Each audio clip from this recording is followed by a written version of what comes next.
The story of the Ottoman Empire is a long and fascinating one. It's filled with powerful rulers. These rulers, known as sultans, expanded their territory across continents.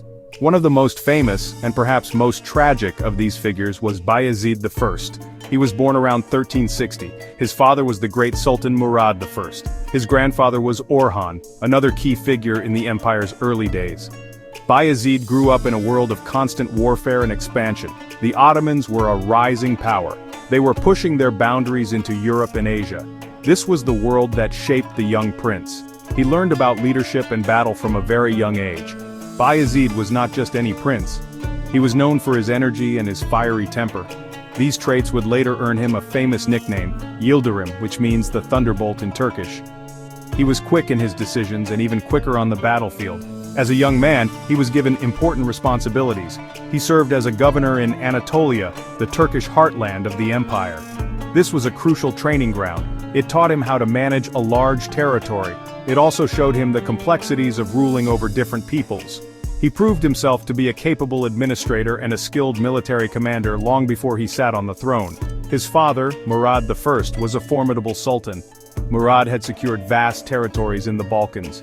He had turned the Ottomans into a major European power. Bayezid watched and learned from his father's successes. He participated in his father's campaigns. He saw firsthand how the Ottoman army, with its elite Janissary corps, could defeat powerful European knights. This experience was invaluable. It gave him a deep understanding of Ottoman military strategy. He understood the importance of speed and surprise. These were lessons he would use to great effect when his time came to lead. His early life was a preparation for a reign that would change the course of Ottoman history. The Ottoman court was a place of opportunity, but also of great danger. Sibling rivalry was common and often deadly. Princes had to prove their worth constantly. They had to show they were strong enough to rule. Bayezid was ambitious and keenly aware of the world around him. He knew that one day the immense power of the Sultanate could be his. He saw the wealth flowing into the capital from conquered lands. He saw the respect and fear the Ottoman name commanded. This environment forged him into a ruler who was determined to surpass the achievements of his ancestors. The stage was being set for the rise of a sultan who would move with the speed and force of lightning. The year was 1389. This year would change Bayezid's life forever. The Ottoman army, led by his father Sultan Murad I, faced a coalition of Balkan forces. The battle took place on a field in Kosovo. It was one of the most significant battles in the region's history. The fighting was fierce and bloody. Bayezid was on the front lines, commanding a wing of the army. He fought with incredible bravery and speed. His rapid movements and aggressive tactics played a key role in the Ottoman victory. The Balkan forces were crushed. But the victory came at a terrible price for the Ottomans. It was a day of triumph and tragedy. In the chaotic moments after the battle, a Serbian knight reportedly gained access to Sultan Murad's tent. The knight, pretending to be a deserter, fatally wounded the victorious Sultan. News of the Sultan's death spread quickly through the Ottoman camp. This was a moment of extreme danger. The army could have fallen into chaos. A succession crisis could have torn the empire apart right there on the battlefield. But Bayezid acted with the speed that would define his reign. He was immediately declared the new Sultan. His leadership was needed to secure the victory and hold the army together. It was a brutal way to come to power. One of his first acts as Sultan was a grim one. It was a dark tradition that would become common in the Ottoman dynasty. To prevent any challenges to his rule, Bayezid ordered the execution of his own brother, Yaqub. Yaqub had also fought bravely at Kosovo. He was a potential rival for the throne. In the ruthless world of Ottoman politics, a rival claimant was a threat that could not be ignored. By eliminating his brother, Bayezid ensured that his power was absolute. There would be no civil war to weaken the empire. This decisive and cold-blooded act showed everyone that a new kind of ruler was in charge. With his father dead and his brother eliminated, Sultan Bayezid I was the undisputed master of the Ottoman Empire. He had inherited a powerful state and a victorious army. He was only about 29 years old. He was full of energy and ambition. His ascent to the throne on the battlefield of Kosovo set the tone for his entire reign. He would rule as he had fought, with speed, aggression, and a determination to crush all who stood in his way. The era of the Thunderbolt had truly begun. He wasted no time in making his mark on the world. His eyes were already set on new conquests. Now Sultan, Bayezid turned his full attention to the Balkans. His father had made great gains there, but many areas were still not under direct Ottoman control. Bayezid wanted to change that. He was not content with having vassals who paid tribute. He wanted to bring the entire region firmly into the Ottoman Empire. His campaigns were relentless. He moved his armies with incredible speed from one target to the next. He launched a series of campaigns between 1389 and 1395. These campaigns would cement Ottoman rule in the Balkans for centuries to come. He seemed to be everywhere at once, earning his nickname, the Thunderbolt. One of his first major targets was Serbia. After the Battle of Kosovo, Serbia was weakened. Bayezid made the Serbian prince, Stefan Lazarević, his vassal. This meant Serbia had to pay tribute and provide soldiers for the Ottoman army. But this was not enough for Bayezid. He continued to push north and west. He conquered territories in Bulgaria, completely absorbing it into the empire by 1393. He also took control of parts of Wallachia, a region in modern-day Romania. His armies seemed unstoppable. European leaders watched in alarm as the Ottoman tide swept further into their continent. Bayezid's military strategy was highly effective. He used a combination of a strong professional army and incredible speed. The Janissaries, his elite infantry, formed the core of his forces. They were disciplined and loyal soldiers. He also had powerful cavalry units that could cover vast distances quickly. This allowed him to launch surprise attacks and keep his enemies off balance. He would often march his army hundreds of miles in a matter of days. This was something European armies were not prepared for. They were used to slower, more predictable warfare. Bayezid's speed was a weapon in itself. By the mid-1390s, Bayezid had dramatically expanded the Ottoman Empire's European holdings. He had conquered most of Bulgaria, northern Greece, and Macedonia. He had turned Serbia into a loyal vassal state. His power in the Balkans was almost absolute. He established fortresses and garrisons throughout the region to maintain control. This expansion was not just about military conquest. It also brought Ottoman administration and culture into southeastern Europe. The groundwork was laid for centuries of Ottoman presence. Bayezid had more than secured his father's legacy, he had surpassed it. But his ambitions were far from satisfied. With the Balkans largely under his control, Bayezid turned his gaze to the ultimate prize. This prize was the ancient city of Constantinople. It was the capital of the Byzantine Empire. For centuries, Constantinople had been the greatest city in Christendom. It was legendary for its massive walls and its incredible wealth.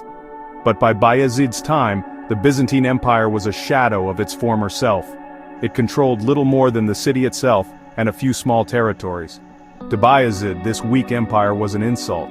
It was a Christian island in the middle of his growing Ottoman sea. He was determined to conquer it. In 1394, Bayezid began the first major Ottoman siege of Constantinople. This was a bold and ambitious move. The city's defenses were legendary. The massive Theodosian walls had repelled countless invaders for nearly 1,000 years. Bayezid knew that taking the city would not be easy. He ordered a blockade of the city by both land and sea. He aimed to starve the city into submission. He also built a magnificent fortress on the Asian shore of the Bosphorus Strait. It was called Anadolu Hisari, or the Anatolian Fortress. This fortress helped him control the narrow waterway and cut off supplies to the city. The siege lasted for years. The people of Constantinople suffered greatly, food was scarce, and hope began to fade. The Byzantine Emperor, Manuel II Palaiologos, desperately pleaded for help from the Christian kingdoms of Western Europe. He warned them that if Constantinople fell, the Ottomans would be an even greater threat to them all. The city held on, but only just. Bayezid's forces tightened their grip. They launched attacks on the walls, but the defenders fought back bravely. The siege became a long, grinding stalemate. Bayezid was patient. He believed that time was on his side. However, Bayezid's dream of conquering the great city would have to wait. Two major events forced him to lift the siege. First, a large crusader army from Europe was marching to confront him. This would lead to the Battle of Nicopolis. He had to divert his army to deal with this new threat. A few years later, a far greater danger emerged from the east. The mighty warlord Timur was threatening his Anatolian lands. Bayezid was forced to abandon the siege for good in 1402 to face this new enemy. Constantinople was saved, for now. But Bayezid had shown that the city was vulnerable. The dream of its conquest was passed on to his successors. While Bayezid was busy campaigning in the Balkans, he did not forget about the other half of his empire. This was Anatolia, the large peninsula that makes up modern-day Turkey. When Bayezid came to power, Anatolia was not a single, unified territory. Instead, it was a patchwork of small Turkish principalities known as beyliks. These beyliks had emerged after the decline of the Seljuk Sultanate.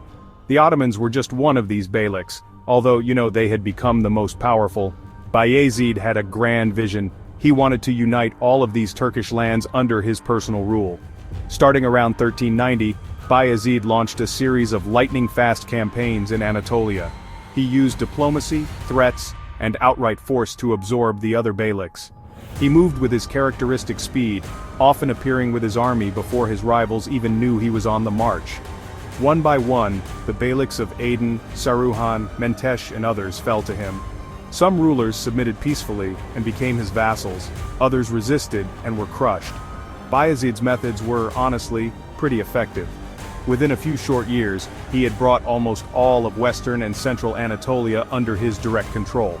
This rapid expansion in Anatolia was a major achievement. It was the first time since the Seljuk era that a single Turkish ruler had controlled so much of the region. By uniting these lands, Bayezid dramatically increased the resources and manpower of the Ottoman Empire.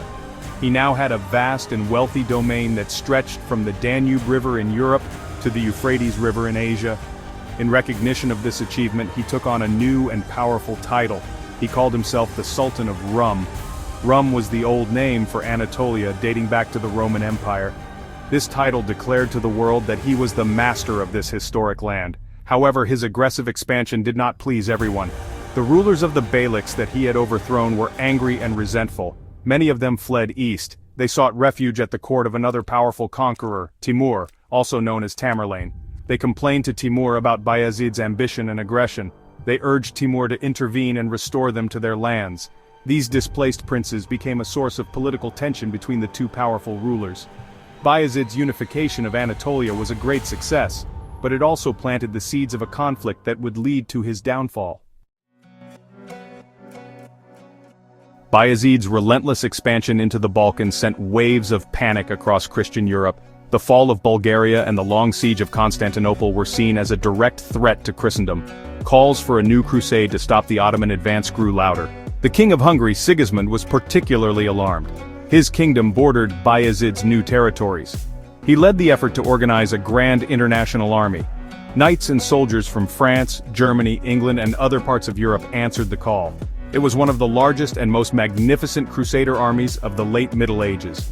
This grand army, full of proud and heavily armored French knights, marched down the Danube River. Their goal was to drive the Ottomans out of the Balkans. They were confident in their superiority. They believed their heavy cavalry and noble lineage made them invincible against the Turkish forces. In the autumn of 1396, they reached the Ottoman-held fortress of Nicopolis in modern-day Bulgaria. They laid siege to the city expecting an easy victory, but they had severely underestimated their opponent. Bayezid, who had been busy with the siege of Constantinople, once again showed his incredible speed. He force-marched his army to Nicopolis to confront the Crusaders. The Battle of Nicopolis, fought on September 25, 1396, was a clash of two different worlds of warfare. The French knights, eager for glory, charged prematurely. They were undisciplined and ignored the strategic advice of their Hungarian allies. They smashed through the first lines of the Ottoman infantry, but Bayezid had prepared a trap. He had placed rows of sharp wooden stakes hidden from view. The Crusaders' horses were impaled on the stakes, throwing their charge into chaos. Then, Bayezid unleashed his elite troops. The disciplined Janissaries and the powerful Sipahi cavalry crashed into the disorganized and exhausted knights. The result was a disaster for the Crusaders. The flower of French nobility was cut down. Thousands were killed and many more were taken prisoner. King Sigismund barely escaped with his life. The victory at Nicopolis was one of Bayezid's greatest triumphs. It sent a powerful message to Europe. The Ottoman army was a modern, disciplined, and deadly fighting force. The age of the crusading knight was coming to an end. Bayezid's prestige soared. He was now seen as the most powerful monarch in the Muslim world. But this great victory also made him overconfident. He began to believe he was invincible. This arrogance would soon be tested. While Bayezid was building his empire in the west, another great conqueror was rising in the east. His name was Timur, known in the west as Tamerlane. Timur was a Turco-Mongol warlord of immense ambition and military genius. From his capital in Samarkand, he had carved out a vast empire. His domain stretched across Central Asia, Persia, and into India. Like Bayezid, he was a brilliant commander. Like Bayezid, he was a devout Muslim. And like Bayezid, he saw himself as the preeminent ruler of his time. It was almost inevitable that these two powerful and proud men would eventually clash. The conflict between them began to build slowly. It was fueled by a series of provocations. As mentioned, the Turkish princes who had been displaced by Bayezid's conquests in Anatolia fled to Timur's court. They constantly urged Timur to attack the Ottomans and restore them to their thrones. At the same time, some of Timur's enemies had sought refuge with Bayezid. Each ruler demanded that the other hand over these refugees. Neither would back down. This created a diplomatic standoff. Their rivalry became personal. They began to exchange insulting letters, a war of words before the war of swords. The letters between Bayezid and Timur are famous. They are filled with ego and threats. Bayezid, full of confidence after his victory at Nicopolis, was dismissive of Timur. He belittled Timur's origins and questioned his legitimacy as a ruler. He used insulting language and dared Timur to face him in battle. Timur, a master of psychological warfare, responded with cold, menacing threats. He reminded Bayezid of the fate of other rulers who had defied him. He portrayed himself as the true champion of Islam, punishing an arrogant upstart. This exchange of insults made a peaceful resolution impossible. Pride was now at stake. By 1400, Timur had finished his campaigns in India and the Middle East. He turned his attention west, towards Anatolia. His massive army, a veteran force that had conquered half of Asia, began to move. Bayezid knew that the confrontation was coming. He had to abandon his siege of Constantinople and gather his own forces. The stage was set for one of the largest and most consequential battles of the medieval world. It would be a showdown between two of the greatest military commanders of the age. The Thunderbolt of the Ottomans was about to face the scourge of God from the east. The fate of the Ottoman Empire hung in the balance. In the summer of 1402, the two great armies finally met. The clash took place on the plains of a place called Kubuk, near the city of Ankara in central Anatolia. Timur had played a clever strategic game. He had first marched his army towards a different city, tricking Bayezid into moving his forces. Then, Timur circled back and captured Ankara. He also diverted the city's main water source, leaving Bayezid's army without easy access to water. When the Ottoman army arrived, they were already tired and thirsty from the hot summer march. They were at a major disadvantage before the battle even began. Timur's army was enormous, perhaps much larger than Bayezid's. It was a diverse force of cavalry, infantry, and even war elephants brought from India. Bayezid's army was also formidable. It included his elite Janissaries and Sipahi cavalry, as well as Serbian knights led by his vassal Stefan Lazarevic. However, a significant part of Bayezid's army was made up of soldiers from the Anatolian beyliks he had recently conquered. Their loyalty was questionable. Timur knew this. He had been in contact with their former princes who were now riding with his army. He had a plan to turn them against their new master. The battle, fought on July 20th, 1402, was a catastrophe for the Ottomans. As the fighting raged, Timur's plan worked perfectly. The soldiers from the Anatolian beyliks saw their former lords fighting on Timur's side. They switched their allegiance in the middle of the battle, turning on their Ottoman comrades. This betrayal caused Bayezid's flanks to collapse. Soon the Ottoman army was surrounded. The Serbian knights fought with incredible loyalty and bravery, managing to break out and escape.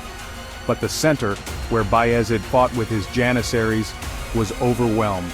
The Sultan himself fought valiantly. But in the end, it was hopeless. Sultan Bayezid I, the Thunderbolt, the conqueror of the Balkans and victor of Nicopolis, was captured on the battlefield. It was a humiliation of unimaginable proportions. No Ottoman sultan had ever been captured by an enemy before. The invincible ruler was now a prisoner. His army was shattered. The story of his captivity is debated by historians. Some say Timur treated him with respect initially. Others tell tales of Bayezid being kept in a cage and displayed as a trophy. Whatever the truth, the psychological blow was devastating. Bayezid died in captivity less than a year later, in March 1403, a broken man. The defeat at Ankara and the capture of Bayezid was a near-fatal blow to the Ottoman Empire. Timur did not stay to rule Anatolia. He swept through the region, sacking cities and restoring the old Turkish beyliks that Bayezid had conquered. He effectively dismantled the Anatolian side of the Ottoman Empire. With the Sultan dead and the army destroyed, the empire fell into chaos. Bayezid's surviving sons immediately began to fight each other for what was left of the throne. This triggered a devastating civil war, known as the Ottoman Interregnum, which lasted for over a decade. It seemed as if the Ottoman story was over, yet Bayezid's legacy was more complex than just this final catastrophic failure. Before his defeat, he had achieved incredible things. He had transformed the Ottoman state. He had centralized its administration and created a more sophisticated government bureaucracy. He built mosques, bridges, and charitable institutions. He was a great patron of architecture. His conquests in both Europe and Asia had doubled the size of the empire. He had created the first truly unified Turkish state in Anatolia in centuries. He had established the Ottomans as the dominant power in the Balkans. These achievements were not so easily erased. The European side of the empire, in particular, remained largely intact. The institutions Bayezid and his father had built there were strong enough to survive the chaos of the interregnum. The vassal states, like Serbia, remained mostly loyal.